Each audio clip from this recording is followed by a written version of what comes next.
फ़लस्तीन और इज़राइल के वार के बारे में अच्छी तरह से समझते हैं और फेक न्यूज़ किस तरह से फैल रहा है, ये सब कुछ अभिषार शर्मा सर के साथ देखेंगे इस वीडियो में। गाजा में इस्राइल और हमास के बीच में जो संघर्ष चल रहा है उसको लेकर दुनिया भर में इस कदर खतरनाक दुष्प्रचार चल रहा है, और न सिर्फ दुष्प्रचार चल रहा है दोस्तों, उसकी लपटें भारत की तरफ भी आ रही हैं और वो भारत में अस्थिरता पैदा कर सकता है। मेरे इस कार्यक्रम को सामान्य कार्यक्रम मत समझिए दोस्तों, एक चेतावनी समझिए कि इस मुद्दे को लेकर दोनों पक्ष किस तरह का दुष्प्रचार कर रहे हैं, और इस दुष्प्रचार से अमेरिकी राष्ट्रपति जो बाइडेन भी नहीं बचे। उनका जिक्र करूंगा, मगर सबसे पहले दोस्तों मैं आपको बताने वाला हूं कि इस्राएल की जो सबसे पुरानी मीडिया ग्रुप है दोस्तों, हारेट्स जिसका नाम है, मैं उम्मीद करता हूं कि मैं इसका उच्चारण सही कर रहा हूं, इस मौके पर वो इस्राएली नेता बेंजामिन नेतन्याहू की आलोचना कर रहे हैं। मैं आपको बतलाना चाहता हूं दोस्तों, इन्होंने क्या हिम्मत की है आपके स्क्रीन पर। हारेट्स बेंजामिन नेतन्याहू की कड़ी आलोचना करते हुए क्या कहता है आपके स्क्रीन पर। हारेट्स कहता है, Israel is headed by a corrupt criminal defendant, and now he is leading the country into a war which nobody even knows the precise goals, much less the outcome. अगर मैं इसका हिंदी में अनुवाद करूं दोस्तों, तो इसमें हारेट्स ये कह रहा है कि इस्राएल का नेतृत्व एक ऐसा आदमी कर रहा है जो एक भ्रष्टाचारी अपराधी है। यही नहीं, वो देश को एक युद्ध की तरफ धकेल रहा है जिसके मकसद के बारे में कोई नहीं जानता, और इसके परिणाम बहुत घातक होंगे। मैं आज आपसे एक सवाल पूछना चाहता हूं दोस्तों, याद है आपको पुलवामा हमला? पुलवामा में जब हमला हुआ था तो मेरे जैसे और रवीश कुमार जैसे पत्रकारों ने सिर्फ इतना सवाल पूछा था कि क्या यह हमला टल नहीं सकता था, क्योंकि हमले से पहले एक नहीं 11 बार चेतावनियां दी गई थी कि ऐसा हमला हो सकता था, मगर बावजूद इसके यह हमला हुआ। हमने यह भी सवाल किया था कि जब पुलवामा पे हमला हुआ था तो प्रधानमंत्री नरेंद्र मोदी कॉर्बेट में एक शूटिंग कर रहे थे बेयर ग्रिल्स के साथ। हमने सिर्फ यही सवाल पूछा था दोस्तों, और मुझे और रवीश को देशद्रोही करार दिया गया था, हमारे नंबर्स को सार्वजनिक कर दिया गया था और लगातार हमें गालियां दी गई थी। आज इस्राएल का जो सबसे पुराना मीडिया संस्थान है वो इस कमजोर और इस नाजुक लम्हे पर अपने प्रधानमंत्री बेंजामिन नेतन्याहू को एक अपराधी, एक भ्रष्ट अपराधी करार दे रहा है। इसे कहते हैं पत्रकारिता। यहां पर यह इस्राएली संस्थान पीछे नहीं हट रहा है। यह मीडिया संस्थान यह नहीं कह रहा है कि घर में घुसकर मारा। यह मीडिया संस्थान बुनियादी मुद्दे से लोगों का ध्यान नहीं भटका रहा है। और बुनियादी मुद्दा क्या है? वो इस्राएल जिसका मोसाद जो है दुनिया भर में ऑपरेशन करता रहता है, वो इस्राएल जिसके जासूसी उपकरणों का इस्तेमाल पूरे दुनिया भर में होता रहता है, वो इस्राएल ये पता भी नहीं लगा सका कि आतंकवादी हमास जो है वो उस पर हमला करने वाला है, वो भी इतनी बड़ी तादाद पर। दोस्तों, ये काम होता है मीडिया का दोस्तों, कि ऐसे मौके पर जब एक इंटेलिजेंस फेलियर के चलते सैकड़ों लोगों की जानें चली जाएं तो सत्ता से सवाल किया जाए। बेवजह जिंगोइज्म, राष्ट्रवाद की बातें नहीं की जा रही हैं, सवाल किया जा रहा है जो किया जाना चाहिए। इसी को स्वस्थ लोकतंत्र और स्वस्थ मीडिया कहते हैं। मगर दोस्तों, समानांतर तौर पर एक बहुत ही खतरनाक चीज हो रही है। अफवाहों का बाजार गर्म है और इन अफवाहों से कोई नहीं बच पा रहा है दोस्तों। इसका असर यहां भारत में भी हो रहा है। झूठ कहा जा रहा है दोनों तरफ से। अंधभक्त भी झूठ कह रहे हैं और कई मुसलमान भी झूठ बोल रहे हैं। मैं आपको बतलाने वाला हूं कैसे। सबसे पहले दोस्तों, अमेरिका के राष्ट्रपति जो बाइडेन भी इस मुद्दे से नहीं बच पाए। मैं आपको उनका एक बयान सुनाता हूं। उन्होंने कहा है कि मैंने कभी नहीं सोचा था कि मुझे ऐसा देखना पड़ेगा, मगर मेरे पास कंफर्म्ड पिक्चर्स हैं। ऐसी तस्वीरों की पुष्ट जानकारी है जिसमें इस्राएली बच्चों का सिर हमास कलम कर रहा है। सरासर झूठ। खुद व्हाइट हाउस को सामने आकर यह कहना पड़ा कि यह गलत जानकारी है, यानी कि अपने ही राष्ट्रपति को उन्हें ठीक करना पड़ा। सबसे पहले सुनिए बाइडेन क्या कह रहे हैं। I never really thought that I would see and have confirmed pictures of terrorists beheading children. I never thought I'd ever. Anyway, but there are countries in the region that are trying to be of some help, including Arab nations that are trying to be of some help. So, anyway. और उसके बाद दोस्तों, white house के प्रवक्ता का यह बयान आपके स्क्रीन पर।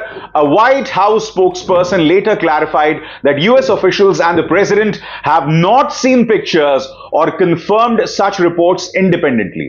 The president based his comments on the claims from Netanyahu's spokesperson and media reports from Israel, according to White House. White house ने बाद में स्पष्ट किया कि अमेरिकी अधिकारियों और राष्ट्रपति ने ऐसी कोई तस्वीरें नहीं देखी जिसमें हमास जो है बेकसूर बच्चों का सिर कलम कर रहा है। राष्ट्रपति की यह जानकारी नेतन्याहू के प्रवक्ता और वहां के मीडिया रिपोर्ट्स पर आधारित है। मैं एक बात स्पष्ट कर दूं, इसका मतलब यह नहीं कि हमास ने अत्याचार नहीं किया है। हमास ने अत्याचार किया है। यह जो पूरा संकट है वो आतंकवादी संगठन हमास की हरकतों का नतीजा है।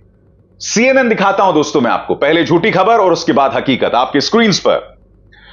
Babies and toddlers were found with their heads decapitated in Kfar Aza in southern Israel after Hamas attacks in kibbutz over the weekend, a spokesperson for Israel's prime minister says. इस्राएली प्रधानमंत्री के प्रवक्ता के आधार पर यह कहा गया कि किबुत्ज में एक हमला होता है जिसमें बच्चों के सिर काट दिए जाते हैं हमास द्वारा। बाद में खुद CNN यहां क्या कह रहा है, Israel cannot confirm the specific claims that babies were beheaded in Hamas attack, an official says. खुद इजराइल कह रहा है कि हमारे पास इस बात की पुख्ता जानकारी नहीं है कि हमास ने बच्चों के सिर को कलम किया। मगर एक बात स्पष्ट हो जानी चाहिए, हमास ने अत्याचार जरूर किया है। ऐसी ढेरों तस्वीरें हैं। न सिर्फ आतंकवादी संगठन हमास ने अत्याचार किया है, बल्कि उसके जवाब में इस्राएली सेना ने जो हमला किया है उसमें फलस्तीन में कई बेकसूर बच्चे मारे गए हैं। अगर हमास ने आतंकवादी कार्रवाई की है तो जवाब में जो इस्राएली सेना ने किया है वो भी घोर निंदनीय है। अगर इस्राएली सेना सिर्फ हमास के ठिकानों पर हमला कर रही होती तो बात समझ आती, मगर उन्होंने रिहायशी इलाकों पर हमला किया है, बेकसूरों को मौत के घाट उतारा है, जो अपने आप में निहायत ही शर्मनाक है। इसकी घोर निंदा की जानी चाहिए। और आप जानते हैं, मेरे बारे में कुछ मुस्लिम हैंडल्स जो हैं ट्विटर पर, सोशल मीडिया पर एक झूठ चला रहे हैं। और वो झूठ क्या है कि अभिसार शर्मा ने फलस्तीनी लोगों को आतंकवादी बताया। दोस्तों, जब मैंने यह कार्यक्रम किया था, इस कार्यक्रम का मकसद क्या था? इस कार्यक्रम का मकसद यह था कि प्रधानमंत्री इस्राएल के बारे में तो ट्वीट कर रहे हैं, क्रिकेट के बारे में तो ट्वीट कर रहे हैं, मगर मणिपुर के बारे में अपना मुंह कब खोलेंगे? इस कार्यक्रम का मकसद यह था। अगर इस कार्यक्रम में मैंने हमास को एक आतंकवादी गुट बताया तो साथ ही मैंने इस्राएली सेना की जो प्रतिक्रिया थी उसे भी ज्यादती बताया था। मैंने कहा था कि अगर आपका हमला सिर्फ हमास तक सीमित होता तो बात समझ आती, मगर आप बेकसूरों पर भी हमला कर रहे थे। मैं आज एक सवाल पूछना चाहता हूं। जो मुस्लिम हैंडल्स ये कह रहे हैं कि मैंने फलस्तीनी लोगों को आतंकवादी बताया, मैं चुनौती देता हूं कि मेरे उस बयान को अभी सार्वजनिक करो। कहां मैंने फलस्तीनी लोगों को आतंकवादी बताया है? मैंने तो इस्राएली सेना की जो हरकत है उसकी भी आलोचना की है, और आज नहीं कर रहा हूं। इससे पहले इस्राएली सेना ने जब भी बेकसूर फलस्तीनी लोगों पर हमले किए हैं, मैंने उसकी कड़ी आलोचना की है। मैं हमास जो एक आतंकवादी संगठन है और फलस्तीनी लोग, दोनों के बीच का फर्क समझता हूं। मैं बेकसूर फलस्तीनी लोगों के साथ हूं, मगर एक आतंकवादी गुट हमास का साथ नहीं दे सकता। मैं उन लोगों से सवाल पूछना चाहता हूं जो आज की तारीख में हमास का साथ दे रहे हैं। आपकी क्या मजबूरी है हमास का साथ देने की? और मैं आपको बतला दूं भारत सरकार की क्या प्रतिक्रिया है।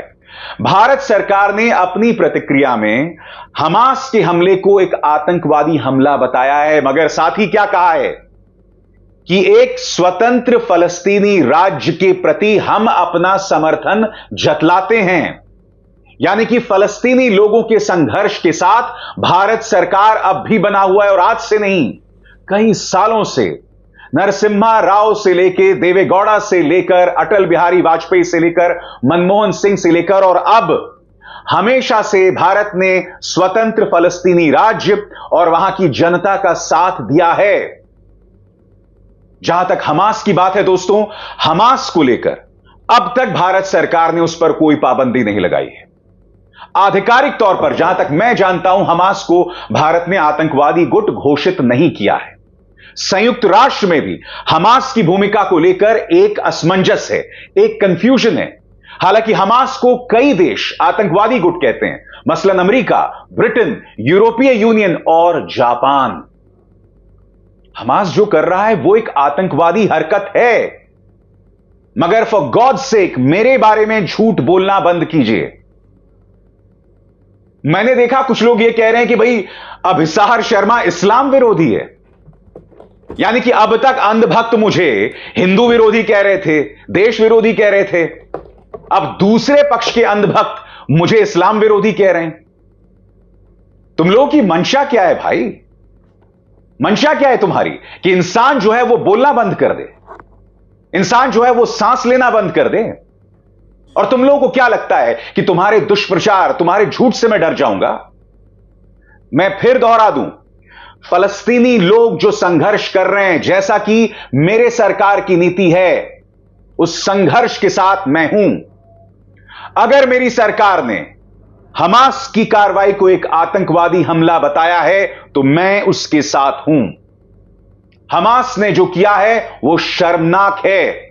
मुझसे यह उम्मीद मत कीजिए कि मैं उसे एक क्रांतिकारी संगठन करार दूं, मगर जो बेकसूर फलस्तीनी लोग हैं, मैं उनके साथ हूं। उस दोनों के बीच का फर्क समझिए। और आप में से कई लोग जो इस तरह का दुष्प्रचार कर रहे हैं, आप लोगों को अंदाजा है कि आप इस देश के लिए कितनी मुश्किलात पैदा कर रहे हैं। संघर्ष गाजा में हो रहा है, इस्राइल और फलस्तीन या इस्राइल और हमास के बीच में हो रहा है, और आप माहौल बर्बाद भारत में करना चाहते हैं। कोशिश यही की जा रही है कि उस मुद्दे को लेकर भारत में माहौल बर्बाद किया जाए, और दुनिया भर में भारतीय मीडिया हो या जो प्रचार तंत्र है, जिस तरह का संघर्ष चल रहा है प्रचार तंत्र के बीच में, उसकी चर्चा हो रही है। भारत बदनाम हो रहा है, भारत की साख पर भट्टा लग रहा है। आप चाहते क्या हैं कि देश बदनाम हो, देश की नाक कटे? दोस्तों, मैं आपके सामने दो चीजें रखना चाहता हूं जिस पर आपको गौर करना पड़ेगा। हारेट्स की एक खबर देखिए दोस्तों आपकी स्क्रीन पर। Across Israel, Jews and Arabs join forces to help war victims and prevent riots. Israel में क्या हो रहा है दोस्तों? यहूदी लोग और अरब लोग कंधे से कंधा मिलाकर चल रहे हैं ताकि वो लोग जो युद्ध से प्रभावित हैं उनकी मदद की जाए, दंगों को रोका जाए। यह कोशिश इसराइल के अंदर हो रही है। अभी कुछ ही देर पहले मैंने आपको बताया था कि हारेट्स ने किस तरह से बेंजामिन नेतन्याहू को एक अपराधी, एक भ्रष्ट अपराधी करार दिया था, और उनसे सवाल किया था कि यह जो हमला हुआ यह तुम्हारी नाकामी के चलते हुआ है। कितनी खूबसूरत मिसाल है। अगर यहूदी और अरब एक साथ कंधे से कंधा मिलाकर चल रहे हैं ताकि युद्ध से प्रभावित लोगों को उपचार दिया जाए, उन्हें राहत और सुकून पहुंचाया जाए, और सब साथ आकर चलें, और एक संघर्ष जो हमसे कई हजारों मील दूर चल रहा है उसको लेकर हम भारत में माहौल को बर्बाद करना चाहते हैं। दोस्तों, जैसा कि आप इस खबर में देख रहे हैं, अब तक कम से कम 1 दर्जन पत्रकार मारे जा चुके हैं। आपको अंदाजा है कि जो पत्रकार वहां पर हैं वो किन मुश्किल हालात से गुजर रहे हैं। मैंने एक वीडियो देखा था, एक फलस्तीनी पत्रकार जो है वो फिल्मिंग कर रहा था, और फिल्मिंग करते करते वो रोने लगता है। क्यों? क्योंकि उसे अपने परिवार की याद आती है। वो फिल्मिंग तो कर रहा था अपने कैमरे के जरिए, मगर उसके जहन में लगातार ये डर बना हुआ था कि मेरे बच्चों का क्या हो रहा होगा, मेरी पत्नी का क्या हो रहा होगा, मेरे बुजुर्ग मां बाप का क्या हो रहा होगा। एक लम्हे के लिए उन पत्रकारों के बारे में भी सोचिए, उन पत्रकारों के परिवारों के बारे में सोचिए जो इस हमले में मारे गए हैं, जो इस संघर्ष में मारे गए हैं। और आप और हम एक दूसरे पर हमला करने के लिए झूठ का सहारा ले रहे हैं। मैं फिर दोहरा दूं, मैं इस्राएली सेना की जो जवाबी कार्रवाई है, जिसमें वो बेकसूर फलस्तीनियों को मार रहे हैं, उसे ज्यादती करार देता हूं। मैं फलस्तीनी लोगों के संघर्ष के साथ हूं, मगर मैं हमास को और उसकी हरकत को क्रांति नहीं बताने वाला हूं। वो एक आतंकवादी हरकत है। मैं जानता हूं आप में से कई लोग मुझसे भी कहेंगे कि तुम इस्राएली सेना की हरकत को आतंकवाद क्यों नहीं करार देते। तो मैं आपसे एक सवाल पूछना चाहता हूं, इस्राएली सेना के साथ हमारे देश यानी भारत के सामरिक ताल्लुकात हैं, उनके साथ जॉइंट ऑपरेशंस होते हैं। तो क्या आप यह कहना चाह रहे हैं कि भारत सरकार का एक आतंकवादी गुट के साथ सामरिक रिश्ता है? कभी आपने इस चीज का इस्तेमाल किया है? कभी आपने सोचा है जब आप इस तरह की बातें कहते हैं या करते हैं तो आप कहीं ना कहीं भारत के सामरिक हितों पर सवाल उठा रहे हैं, जो सरासर गलत है। हकीकत यह है दोस्तों कि एक आतंकवादी होता है और एक फलस्तीनी राज्य की बेकसूर जनता होती है। दोनों के बीच एक फर्क है, और अगर मैं दोनों के बीच के फर्क को पेश कर रहा हूं तो मैं बैलेंसिंग नहीं कर रहा हूं, मैं आपके सामने एक सुलझा हुआ संवाद पेश कर रहा हूं और करता रहूंगा, चाहे आप लोग मेरे खिलाफ जितना भी दुष्प्रचार फैलाइए। अभिसार शर्मा को दीजिए इजाजत। एक बात इसमें क्लियर करना है कि जो हिंदुस्तान में है, हिंदुस्तान से जो भी रिपोर्टिंग करते हैं वो गवर्नमेंट की तरफ से गवर्नमेंट का भी ख्याल रखना होता है, ताकि देखिए अभी वहाँ पे है वो समर्थन करते हैं कि वहाँ का गवर्नमेंट क्या कहती है उसी का। अभी हम लोग दोहा में कतर में हैं, हम लोग बोल सकते हैं कि हमास एक अपने संघर्ष के लिए लड़ रहा है, वो आतंकवादी नहीं है, क्योंकि कतर ने उसको आतंकवादी नहीं कहा है, फ्रीडम फाइटर कहा गया है। इसीलिए फ्रीडम फाइटर वो है हकीकत में फ्रीडम फाइटर, क्योंकि वो अपनी ज़मीन को बचाने के लिए संघर्ष कर रहे हैं। अभी अभिसार शर्मा को जो भी इल्ज़ाम लगा रहे हैं वो गलत है, क्योंकि वो हक पर हैं। वहाँ की गवर्नमेंट ये हमले को आतंकवादी कहती है, ना हमास को आतंकवादी कहती है, ना फ़लस्तीनियों को, मगर इस हमले को आतंकवादी हमला कहती है। उनका राय वो है।